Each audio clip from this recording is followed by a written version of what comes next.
रीवा और मऊगंज में कोहराम मचाने वाली बदमाशों की गैंग मैहर में गिरफ्तार। लिफ्ट देने के बहाने लोगों को गाड़ी में बैठाकर करते थे लूट। रीवा और मऊगंज जिले में कोहराम मचाने वाली बदमाशों की गैंग का मैहर पुलिस ने पर्दाफाश किया है। इस गिरोह के 2 आरोपी पुलिस के हाथ लगे हैं, जिनके कब्जे से घटना में प्रयुक्त 4 व्हीलर वाहन भी बरामद हुआ है। पकड़े गए आरोपियों ने मऊगंज जिले में घटना को अंजाम देना स्वीकार किया है। मऊगंज थाना क्षेत्र में रहने वाली एक महिला अपनी बीमार बड़ी बहन को देखने के लिए जा रही थी। बदमाशों ने मौसी बोलकर उनको गाड़ी में बैठाया और बाद में बाईपास में लाकर उनके शरीर में पहने हुए जेवर उतार लिए। इसके अतिरिक्त महिला के पर्स में रखे 5,000 रुपये भी लेकर आरोपी चंपत हो गए। इस घटना की शिकायत पीड़िता ने मऊगंज थाने में दर्ज करवाई थी। इस घटना को अंजाम देने वाले बदमाशों की गैंग का मैहर पुलिस ने पर्दाफाश किया है। थाना प्रभारी अनिमेश द्विवेदी ने स्टाफ के साथ घेराबंदी करके 2 आरोपियों को पकड़ा है।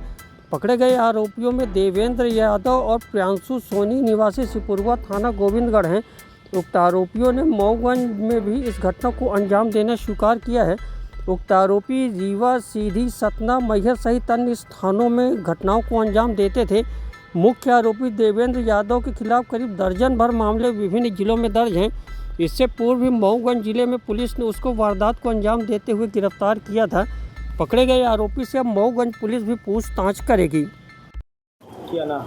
बबलू कोल, कहाँ के निवासी हैं? मुदरिया कप्तान। ये क्या घटना हुई? ये घटना मौसी बीमार थी तो यहाँ से घर से निकली है 2 बजे और ये मानो समथिंग 2:30-3 बजे यहाँ बराम मोड़ पर से उसको बैठाया गया है। बोलोरो, सफ़ेद बोलोरो थी और ये जा रही थी बहन के यहाँ। तो मौसी बोल रहे थे तो ये हो गया, वो नहीं समझ पाई उतना और वो बैठ गई और फिर जाते भी चिल्लाने भी लगी है तहसील के पास, उतार दीजिए।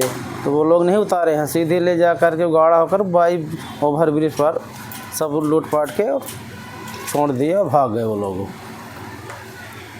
क्या ले गए? वे करधन ले गए हैं और 2 लैकेट और 1 नाक की फुलिया और 1,000 रुपये नकद भी लिया था।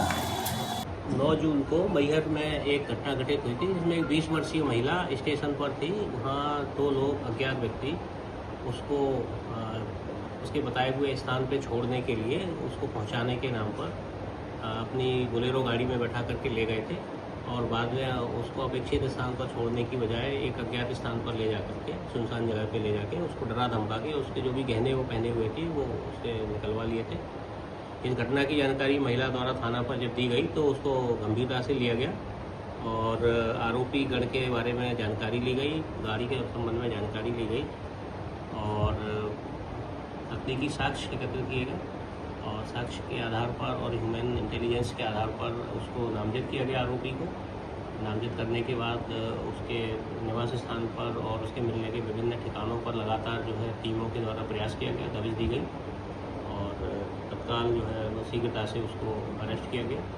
अरेस्ट करने के बाद उससे पूछताछ की गई, मेमोरेंडम लिया गया और जो भी लूटा गया सामान था वो बरामद किया गया है। आरोपी को गिरफ्तार किया गया है और उसमें वैधानिक कार्रवाई की जा रही है। सर, आरोपी कौन है, कहाँ के रहने वाले, पूर्व से अपराधी हैं या क्या है? आरोपी एक देवेंद्र यादव है जो गोविंदगढ़ रीवा जिले का रहने वाला है और इसके ऊपर रीवा, सीधी, मैहर और मऊगंज जिलों में करीब 9-10 से अधिक अपराध पंजीबद्ध है और ये इस तरह की घटना पूर्व में भी समाप्त किया है। और इस आरोपी के द्वारा पूर्व में करीब 3 महीने पहले अमरपाटन में भी एक बुजुर्ग को सहायता देने के नाम पर उसकी भी जेब काटी गई थी।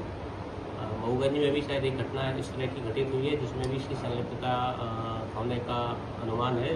मऊगंज पुलिस आके इसमें वेरीफाई करके अपनी कार्रवाई कर रही है और बाकी इस तरह की घटना ये लगातार संलिप्त रहता रहा है, इसके बारे में भी पूछताछ की जाए।